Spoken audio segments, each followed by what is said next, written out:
In 2005, scientists discovered a distant planet whose atmosphere almost completely resembled that of Earth. This mysterious planet was named Planet G. Exactly a year later, in 2006, NASA developed the most powerful transmission device ever built, 5 times more powerful than any previous device. With this, an unprecedented mission was launched with the objective of establishing contact with the unknown planet. This mission was named the Beacon Project. Under this project, scientists planned to send signals towards Planet G in the hope that, if any intelligent civilization existed there, they would sense our presence. For this purpose, massive dish antennas were installed on the hills of Hawaii Island, which transmitted an extremely powerful signal once every 24 hours. This signal first reached a satellite in space, which amplified it and transmitted it in the direction of Planet G. The process of sending signals had now begun. Meanwhile, the story shifted to the city of Oahu in Hawaii, where a careless and carefree young man named Alex Hopper lived. Alex had no purpose in life. He spent his days recklessly and aimlessly. But that very day, he laid eyes on a beautiful girl named Samantha, and it was love at first sight. In his attempt to impress her, Alex crossed all limits, which ultimately led to his arrest. Fortunately, his brother Stone Hopper, a commander in the U.S. Navy, came to his rescue, as he always had. However, this time, Stone revealed a hard truth, that the girl Alex was dreaming of settling down with was none other than the daughter of U.S. Navy Admiral Terrence Shane. Alex, however, didn't care. He only saw Samantha, not her father or his status. But Stone had grown tired of Alex's aimless and irresponsible lifestyle. He felt that if nothing changed now, Alex would ruin himself completely. So, with that thought, Stone got Alex enlisted directly into the U.S. Navy to teach him the value of responsibility. The story gained momentum, and a few years passed. Although Alex still struggled with his old habits of stubbornness and recklessness, Samantha's love kept him grounded. Thanks to her, Alex had now risen to a responsible rank in the U.S. Navy. He was a lieutenant aboard the USS John Paul Jones, a destroyer ship. Alex and Samantha's relationship had now reached the threshold of marriage. However, one major obstacle still stood in their way. Samantha's father, Admiral Terrence, who still saw Alex as a useless young man. This made it difficult for Alex to muster the courage to ask the Admiral for Samantha's hand. Alex Hopper and his older brother, Commander Stone Hopper, were currently participating in the ongoing RIMPAC naval exercise in Hawaii. RIMPAC, short for Rim of the Pacific Exercise, is the world's largest and most powerful joint naval military drill. Here, navies from many countries come together to practice war training and coordination so they can unite when real conflict arises. This year's RIMPAC included powerful nations like the United States, Japan, Australia, and Korea. Alex was aboard the USS John Paul Jones, while his brother Stone was the captain of the USS Sampson. It was the first day of the RIMPAC exercise, and each country's naval forces were showcasing their combat techniques. At the same time, a terrifying incident occurred in space. The satellite responsible for amplifying the signal was transmitting in the direction of Planet G when, suddenly, a portal opened in that direction.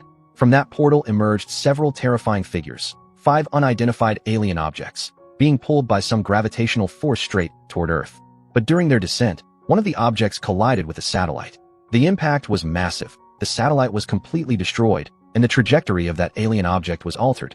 4 of the objects crashed into the ocean near Hawaii Island, while the 5th crashed straight into China, wreaking havoc in the city of Hong Kong. This incident sent shockwaves around the globe. An emergency meeting was called by NASA scientists and U.S. government officials.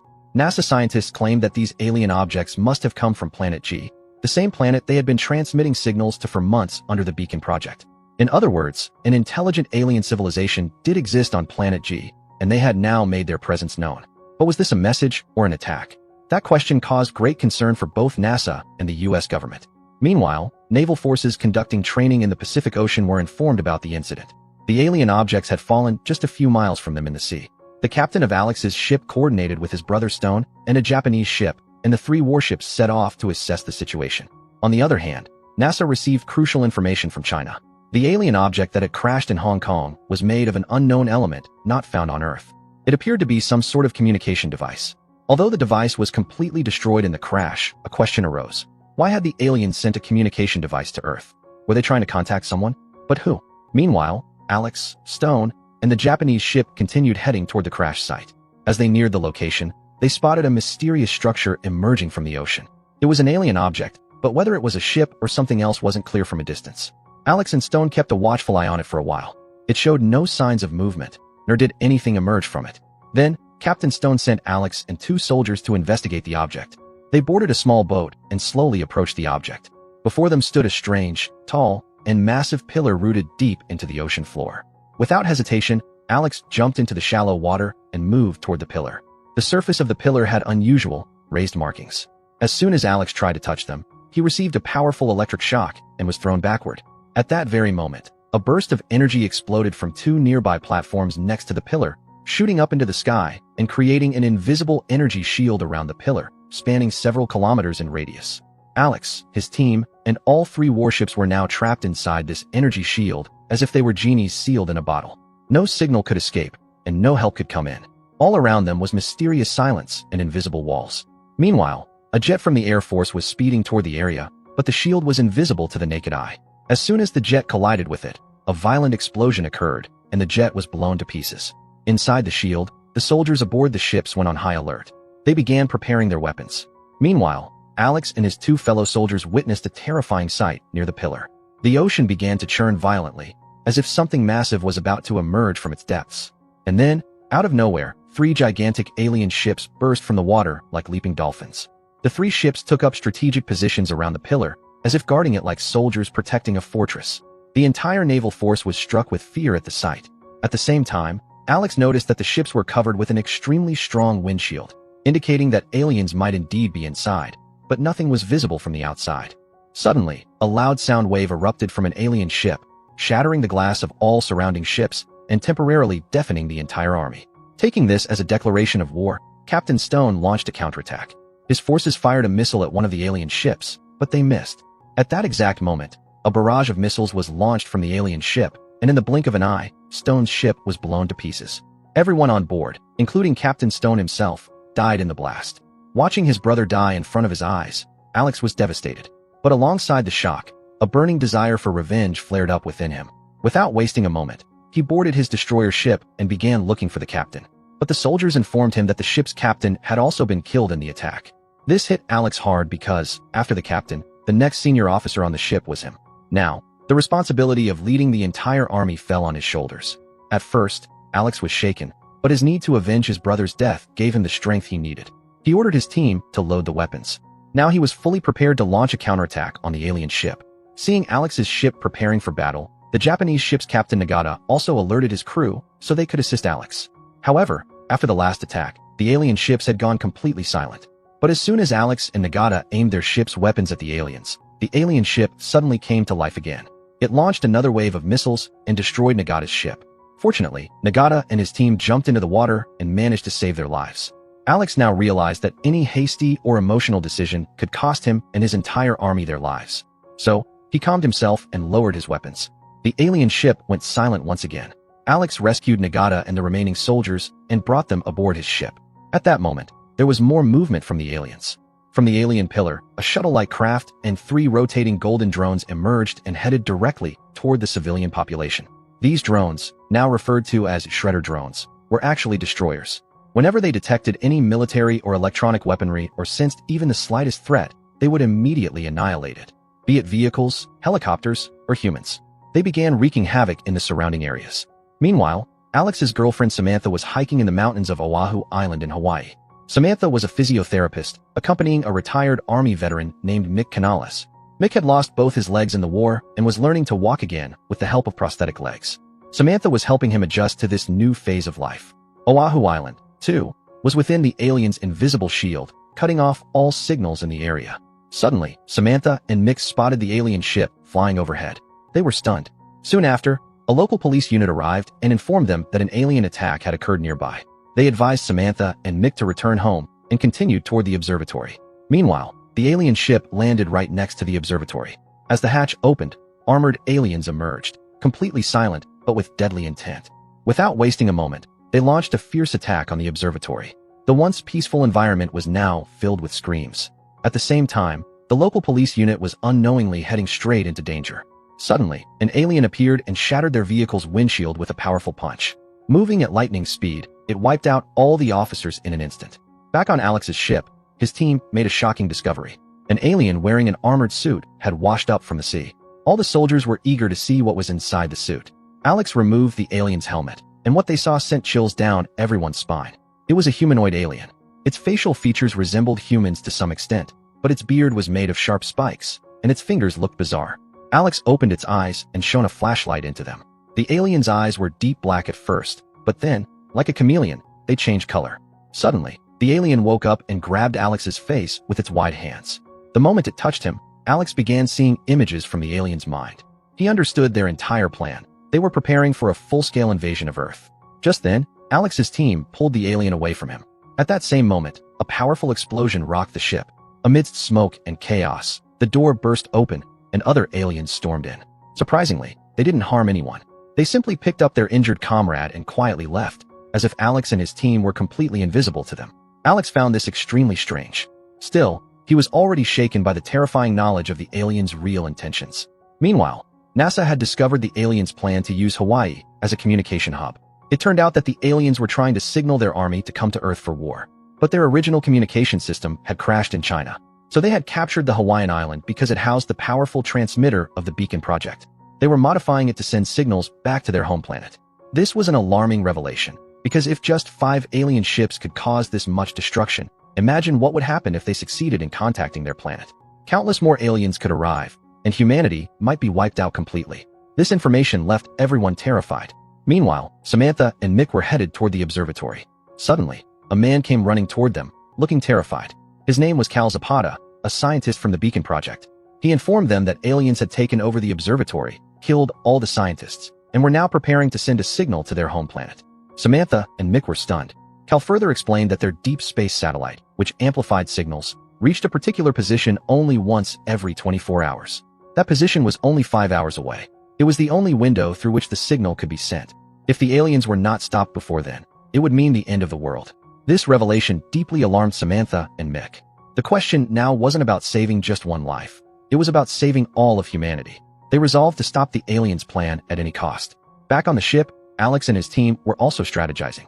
One of the technicians made an interesting discovery while examining the alien's helmet. He showed Alex an image of a lizard known as the leopard gecko. The lizard's eyes looked exactly like the aliens.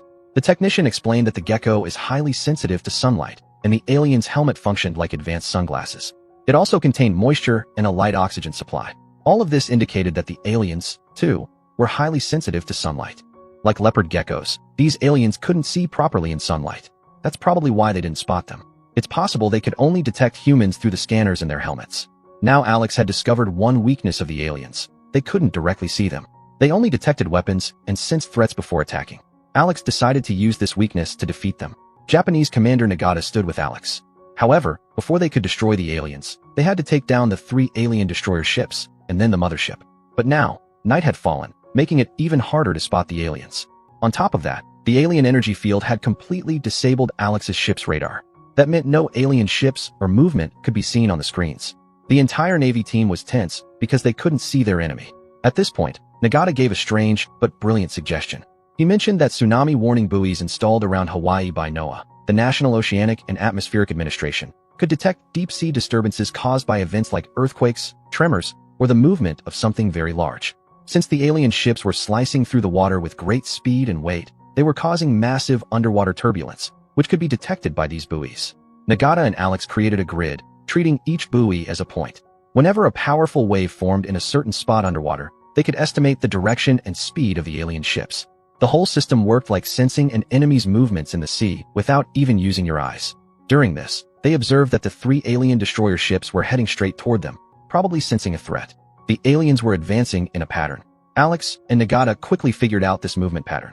Using the right timing and positioning, they launched a single strike and destroyed 2 of the alien ships. A wave of joy ran through Alex and his team. They now had hope they could defeat the aliens. Meanwhile, Samantha was trying to contact Alex, but the island's signals had also been jammed by the aliens, making communication impossible. Fortunately, Cal was with her.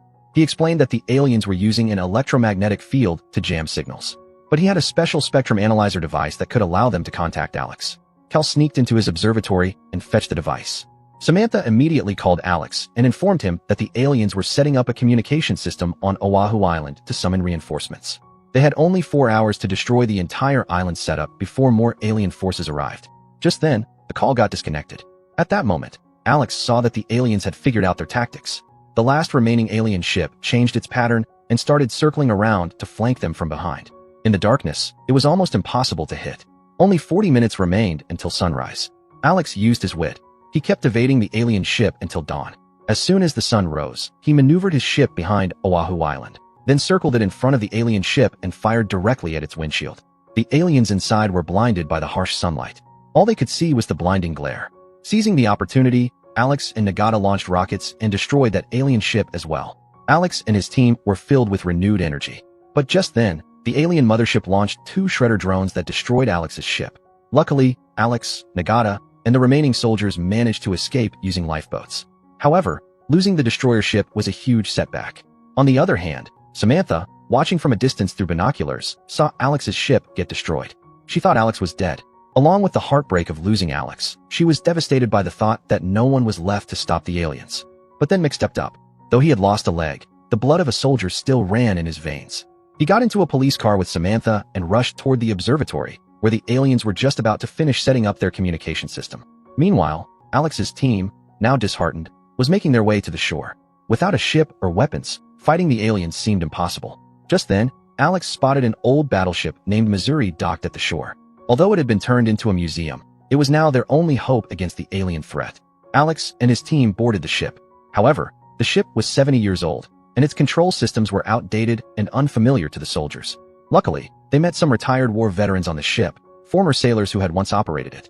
These elderly veterans had been invited as guests for the RIMPAC training exercises, but now they too were trapped inside the invisible shield with the others. They joined Alex in this battle.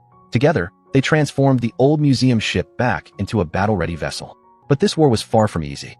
On one side was the alien mothership equipped with advanced technology, and on the other was Alex's 70-year-old battleship, Missouri. Still, the fearless Alex and his brave team launched a direct assault on the mothership.